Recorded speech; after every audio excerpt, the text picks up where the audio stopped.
Hello, xin chào tất cả mọi người.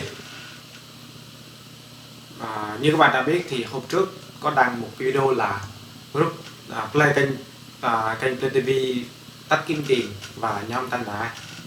Thì bây giờ thì group đọc comment rất nhiều bạn ủng hộ group, rất nhiều bạn chia sẻ nỗi buồn, mong rằng group sẽ làm mới. Ok, như các bạn theo các bạn, làm theo các bạn, group đã cố gắng và đứng dậy, đó là tạo một kênh mới riêng cho phim và nhạc.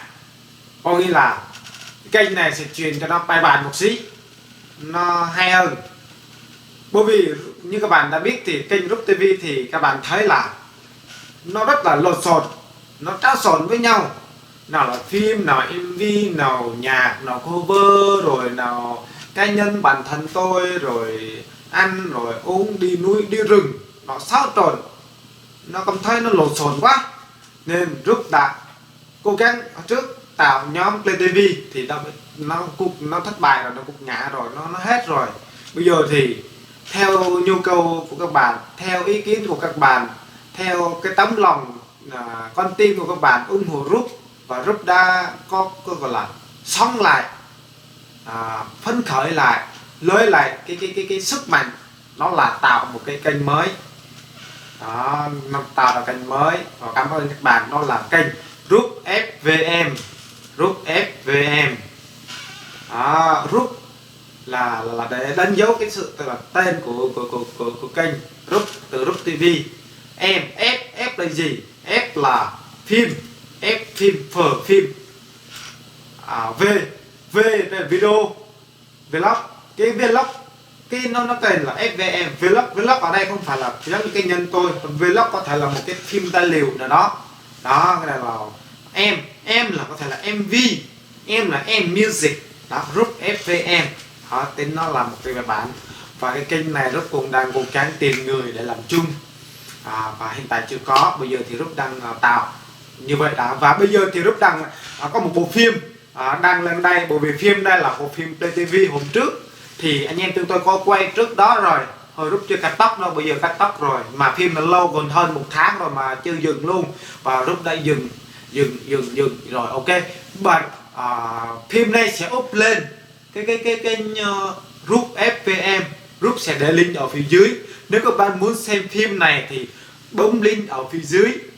Các bạn nhớ ủng hộ nha, ủng hộ, đăng ký, like và subscribe, share cho Group để Group có động lực và làm những bộ phim và úp lên đây chuyên về phim thôi, chứ không cá nhân vlog và lung tung nữa nha các bạn. Và còn đây là hậu trường của phim, mời các bạn cùng xem. Hello, xin chào tất cả mọi người đã trở lại với kênh Group TV. Hôm nay anh em chúng tôi lại tiếp tục quay clip ngắn hài hước cảm động. Anh em chúng tôi đã tập trung ở đây, tập khoảng 7-8 người. Bây giờ thì anh em chúng tôi đang đi lên để chọn địa điểm quay cho nó khác hơn, lạ hơn. Đó, thì anh em chúng tôi đang đi phía sau. Con ghé luôn kìa, có ghé đi theo luôn kìa. Ghê chưa? Kia chưa? Có 2 con gà. Ô, chào mọi người nha. Lại là tôi đây. Bây giờ thì đang ở gốc cây rất là mát trong làng. Đây là người đón vài bố này. Người đón vài bố rất là tội nghiệp, rất là khổ đau, rất là cảm động, rơi nước mắt, cười rơi nước mắt nha các bạn ơi. Phía này là một người nhiếp ảnh gia, một người quay phim rất là không chuyên nghiệp. Phía bên này là 2 cô gái, người yêu của họ. Đây, mỗi người một người yêu đó. Còn tôi thì cô đơn lắm các bạn ơi. Ấy lắm rồi, vã lắm rồi.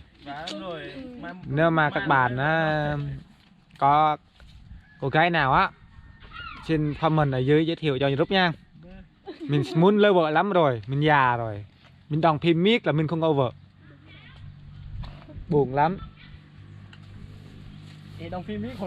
Mình nói là có thấy cái luôn kìa, đang xe đi xe máy kìa. Giỡn thôi. Đấy. Các bạn ơi, hiện tại thì anh em chúng tôi đang quay về phía bên kia. Đó, đang diễn đó, 2 người đang phụ quay, một người chụp, còn Group thì đang ở đây để làm gì? Để bảo vệ 2 cô gái. Đó, sợ ở làng của Group ăn cắp á các bạn ơi. ăn cắp ăn trộm á. Vì ở đây nói thẳng với các bạn luôn, làng Rúp á, ăn trộm anh không có ăn trộm cái gì đâu, người ta ăn trộm bò, họ ăn trộm cái các bạn ơi, nó thấy đẹp là ăn trộm, bắt vợ á, sâu lắm nên bảo vệ, đã ở đây bảo vệ, họ khỏe, thế thôi. Đang quay, anh em chúng tôi xài cái máy nó nhỏ lắm các bạn ơi, đó, Nha. nhỏ xíu à các Một bạn ha. ơi, rẻ lắm, máy này rẻ thôi các bạn, Nó thôi không cần to đâu. đó nhỏ thôi, đây là ông già đây này, đây là Rồi, bắt bố. đầu 1, 2, 3. Chắc zin hết á, zin hết thôi, kệ nó đi, cứ đi lên trên rồi xin nữa tổ mà tắc tại chỗ nhà cao xe từ trên lên xuống dưới là nó thấy bên mình chơi bài vậy đó. Đây anh em chúng tôi đây, Cái bật sắt này bẻ cái bật. vui không, coi phim cũng vui các bạn ơi, nó có cái vui riêng, cái khổ riêng, cái phức tạp nó riêng đó. Cái vui là gì, cái vui là mình được ngắm cái nè. Bây giờ thì anh em chúng tôi đã quay xong cái cảnh 1. Cái cảnh 1 là rất là gọi là sự khó khăn của một người bố nuôi dưỡng một người thằng con trai rất là hư hỏng, đi lườm về trai để bán ăn, để mua mắm mua gạo. Và bây giờ sẽ tiếp tục vào cảnh tiếp theo là cảnh 2 là sẽ một người con trai ăn chơi sa đọa cờ bạc nghiện rượu. Đó như các bạn đã thấy, đó là một cái hậu trường. Cái phim này là Rút cũng có một ý tưởng, đã lấy một cái ý tưởng trong vòng vài giây thôi. Rút thấy một vài giây và viết ra cái bản này cùng vài phút, mười mấy phút gì đó. Nó cái ý tưởng nó đúng chạm tới Rút là mấy giây, nhưng mà Rút viết ra cái kịch bản để hoàn chỉnh một bộ phim này là mười mấy phút. Đó là người con nghiền cờ bạc và cái kết. Và một người cha nghèo khổ nuôi một người con. Đang nghèo rồi nhưng mà người con lại đi vào cái cơ bạc, lầm lỗi đó là như thế nào và cái kết như thế nào. Phim này là phim gia đình tình cảm pha một chút hài hước. Nếu các bạn muốn xem phim này, mời các bạn cùng bấm link ở phía dưới, Rút để link ở phía dưới để xem phim này. Các bạn nhớ ủng hộ Rút nha, để Rút có động lực và thêm phim tiếp theo nữa úp vào đó nữa nha. Nhớ nhăng vào Rút FVM để xem phim này, và nhớ ủng hộ, đăng ký và share cho mọi người cùng xem.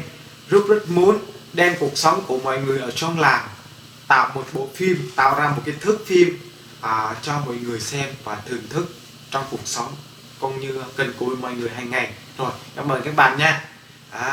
Rồi, cảm ơn các bạn, nói đến đây thôi. Các bạn, chúc các bạn xem bộ phim vui vẻ. Nhớ nha, link phía dưới nhớ bấm và xem thử và đóng góp ý kiến cho Rút, và gửi ý tưởng kịch bản cho Rút có thể làm phim đó. Có khi là bạn có thể nhận được hoa hồng từ Rút. Và cảm ơn các bạn, bye bye.